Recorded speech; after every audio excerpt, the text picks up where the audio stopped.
Bom dia a todos, graça e paz. A nossa mensagem desta manhã, Mateus capítulo 13, versículo 44.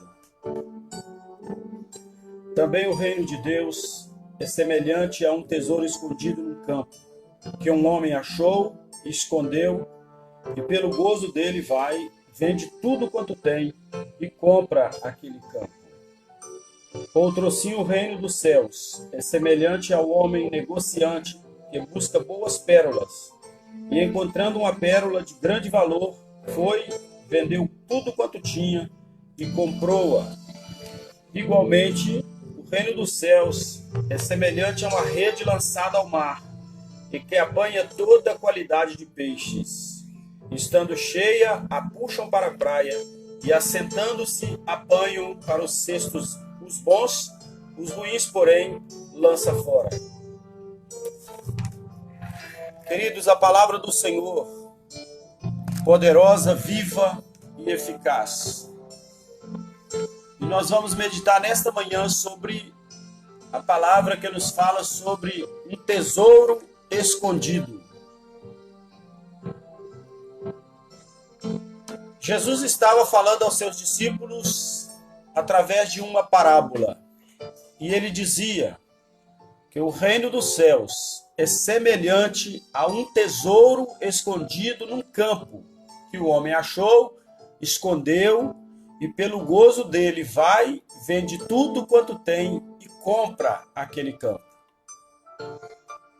Jesus, em sua imensa sabedoria, falava aos seus discípulos sobre a necessidade que temos de semear a boa semente, de levar, de transmitir a mensagem de salvação, de transformação, de cura, de libertação. Neste capítulo 13 do Evangelho de Mateus, ele fala sobre várias coisas do cotidiano dos moradores da região, e ensina mostrando que o reino de Deus é semelhante ao semeador quando sai a semear. Ao falar sobre um tesouro escondido, Jesus está comparando a vida do homem ao reino de Deus. As coisas que o homem pratica, as coisas mais básicas do ser humano comparados ao reino de Deus. Um homem viu que um determinado campo tinha um tesouro incalculável. Então ele saiu buscando meios suficientes para comprar aquele terreno. É natural isso quando ouvimos hoje ainda algumas pessoas dizerem de uma certa região que foi encontrado alguma riqueza natural. Seja ela de que espécie for, geralmente as pedras preciosas, como temos muitas no nosso estado, Minas Gerais. Então a pessoa que tem uma condição financeira melhor procura um recurso para adquirir aquele terreno e parte para praticar a extração daquele objeto que foi ali encontrado, já que tinha resquícios de alguma joia, de alguma pedra preciosa. Ele então procura comprar aquele campo para explorar o campo e adquirir dele o tesouro que porventura pode estar no interior da terra. Jesus nos mostra que o homem, ele não estava interessado no terreno por uma valorização imobiliária. Ele não estava pensando em construir ali prédios ou casas, apartamentos ou qualquer coisa desse tipo. Ele queria comprar o terreno porque queria tomar posse de um tesouro que nele estava escondido. Ora, a palavra de Deus é para nós um grande tesouro e de imensurável valor.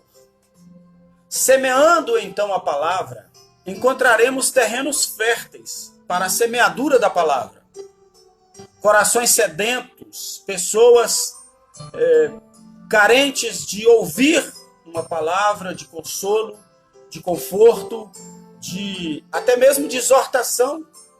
Uma palavra que salva, que cura, que purifica, que transforma a vida do homem.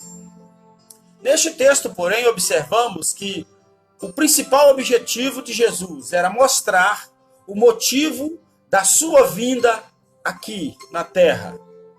Um campo, um terreno onde havia muitas pessoas predestinados à condenação por causa do pecado, merecedores de uma condenação, porque o juízo sobre o pecado, e a Bíblia diz que o salário do pecado é a morte, mas também a mesma Bíblia diz que o dom gratuito de Deus é a salvação em Cristo Jesus. Diz a Bíblia que Deus, olhando do céu para a terra, não viu um justo sequer. Não havia ninguém que praticasse o bem. É bom observar, queridos, que em primeiro lugar, a Bíblia é clara em mostrar que não existe ninguém merecedor da salvação. A salvação é de graça e pela graça. Não há justo, nenhum sequer. Romanos capítulo 3, versículo 10. E por que não existem justos? Paulo nos dá uma resposta em Romanos capítulo 3, versículo 23. Porque todos pecaram e destituídos estão da glória de Deus. Assim sendo, ninguém pode ser considerado justo diante de Deus, pois ninguém é justo ou justificado pelas suas obras. Nenhum de nós é livre do pecado por seu dinheiro, por seus recursos financeiros, por sua beleza ou qualquer outra situação, por seus bens materiais. Pelo contrário, nós somos dominados por todos esses recursos, por todas essas questões que colocamos. Somos dominados pelo pecado, o ser humano é dominado pelo pecado. Se somos então dominados pelo pecado, não podemos ser considerados justos, mas injustos. Nessa condição, o pagamento justo que teríamos da parte de Deus é o descrito em Romanos capítulo 6, versículo 23, porque o salário do pecado é a morte. Podemos considerar então essa morte como sendo a total separação de Deus, comumente chamada na Bíblia de inferno ou lugar de sofrimento, pois este é o destino para injustos e pecadores. Observando então o campo, pois o campo é o mundo, decidiu que deveria pagar o preço pelo tesouro que nele estava e que era de um grande valor. Olhando Deus dos céus para a terra, viu que não havia nenhum justo, mas havia um campo, uma mina com um grande tesouro escondido, pessoas, vidas, almas que precisavam voltar a ter a plena comunhão com Deus. Decidiu então o Senhor enviar o seu tesouro mais precioso, a sua joia mais perfeita, tudo o que tinha de maior valor no seu reino, seu único filho, Jesus, como pagamento pelo resgate deste tesouro imensurável que estava na terra, perdido, contaminado pelo pecado. De modo próprio, Jesus decidiu aceitar então entregar a sua vida pelo pagamento do resgate que todos nós precisávamos. Este tesouro estava escondido, foi então resgatado pelo precioso sangue de Jesus Cristo, que pagou o preço requerido e nos prepara para nos levar ao reino do céu. A Bíblia diz que todo o pecado só pode ser pago, perdoado, resgatado com o derramamento de sangue. Por isso Jesus se ofereceu, sabendo que sofreria a mais terrível morte, a ignomínia de todos os homens, o desprezo. Jesus então veio, se ofereceu e pagou o preço requerido por esta joia preciosa, por este tesouro que estava escondido, e nos prepara agora para conhecer e crescer no conhecimento de Deus, para chegarmos um dia à estatura de varão perfeito e buscarmos, enfim, a nossa redenção. Ele mesmo nos ensina a lutar pelo reino, a clamar pelo reino, a porfiar por ele, a guerrear, para entrar pela porta e possuir o reino que para nós está preparado desde a fundação do mundo. Jesus, o nosso Senhor, o nosso libertador, o nosso Deus, o nosso Rei eterno, ele é quem nos prepara para encontrar o nosso tesouro escondido, a nossa salvação. Quantas vezes nós estamos sendo postos à prova, dia a dia, buscando a Deus, tentando viver uma vida de retidão diante de Deus, tentando levar uma vida de santidade, buscando ao Senhor.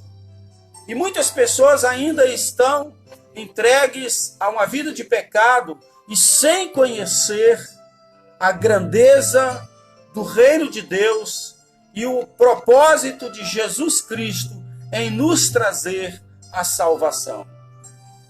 Jesus ainda está em busca deste tesouro que está escondido dentro do seu coração, dentro de você.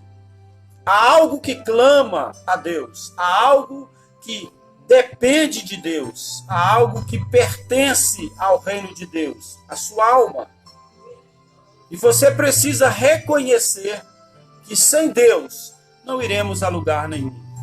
Portanto, meu amado, o tesouro escondido que Jesus estava mencionando na sua palavra é eu, você, cada um de nós. E Jesus é então o tesouro precioso que Deus entregou à nossa vida, que ofereceu algo que ele tinha de sobrenatural, algo imensurável, algo de tão grande valor, o seu único filho. E aí nós poderíamos dizer: quem sou eu que um rei, o Filho de Deus, tivesse a coragem de entregar a sua vida e de morrer em meu lugar?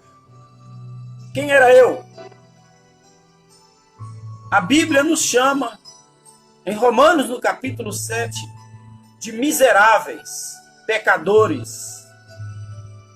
Éramos como que uma palha ou como uma folha seca, onde o vento pudesse levar para qualquer lugar. Éramos como galhos secos de uma árvore que não produzia mais frutos, estava então pronto a ser queimado pelo fogo. Eis que surge Jesus, o grande tesouro de Deus, e veio para nos resgatar, para nos trazer vida. E agora, então ele diz: eu sou a videira verdadeira, vós sois as varas. E todos aqueles que estão ligados em mim, agora sim, produz muito fruto.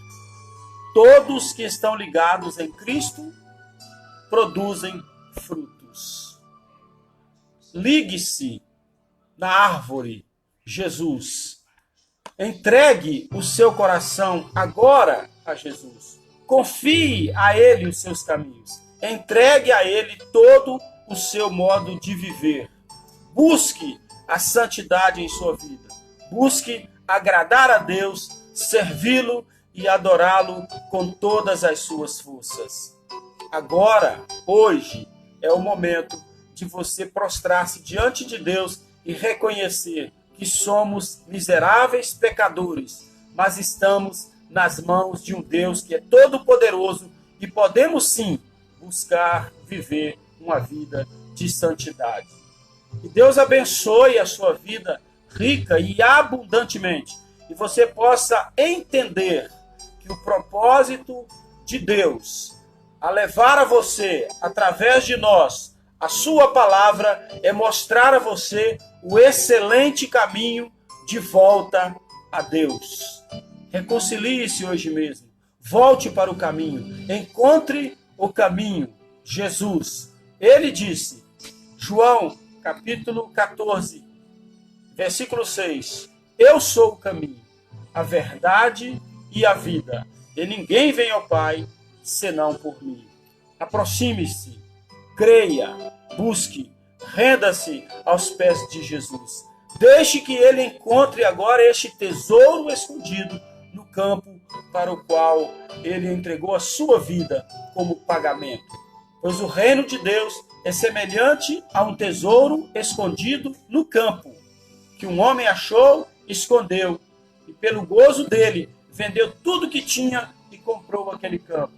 Jesus decretou a sua salvação. Jesus declarou que você agora pertence ao reino de Deus, que você agora precisa, merece e tem direito à sua salvação, porque ele entregou a sua vida como pagamento justo pelos nossos pecados. Como está escrito em Colossenses, no capítulo 2, ele riscou a cédula de dívida que havia contra nós. Ele anulou o pagamento, porque ele fez o pagamento por nós. Ele anulou aquela cédula que nós tínhamos contra, por causa dos nossos pecados. Não poderíamos pagar pelos nossos pecados. Não poderíamos pagar pela nossa salvação. Então ele veio e trouxe de graça. Mas ele pagou o preço. E agora a Bíblia diz, pela graça sois salvos. E isto não vem de vós. É dom de Deus. E não vem das obras para que ninguém se glorie. Renda-se aos pés do Senhor. Reconheça que ele é único, suficiente, Salvador de nossas vidas. Que Deus abençoe a sua vida neste dia.